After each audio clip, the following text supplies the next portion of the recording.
How much would you pay for something you knew you would only wear once? The dress. For some, what a bride wears on her wedding day is almost as important as the wedding itself. But for many brides, finding that perfect dress comes at a price. Literally.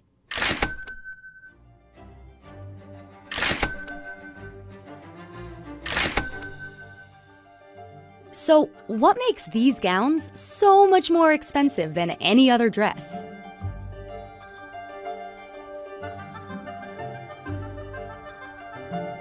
Bridal designer Leela Rose says it's the custom nature of a wedding gown that makes it so valuable. I think it's really about the quality of fabrications, the type of embroidery, the way that it's done, and you can really tell that it was done individually instead of being mass-produced. And there really is a difference. Oftentimes we're using Indian embroideries where all of that is hand done.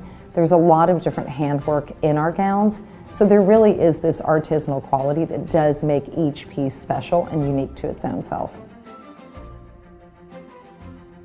It's a very labor-intensive process, and I think that that's also what goes into the pricing of wedding gowns. It's not just that designers are saying, oh, you need it for your wedding and I know you're willing to pay more. We know how important these pieces are, and it's your one time to have this really amazing special gown, and we treat it that way.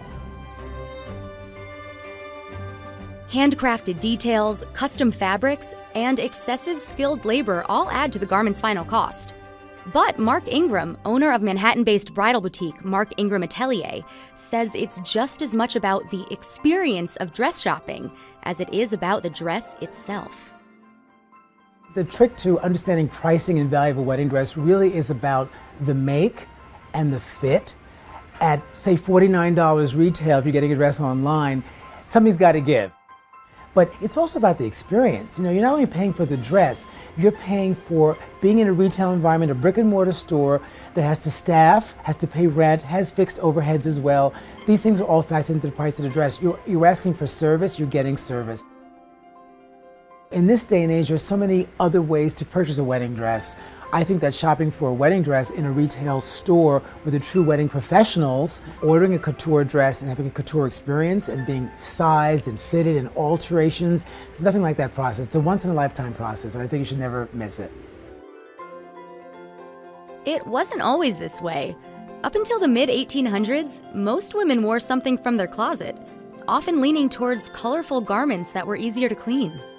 But in 1840, Queen Victoria broke the status quo by opting for a satin ivory-colored dress.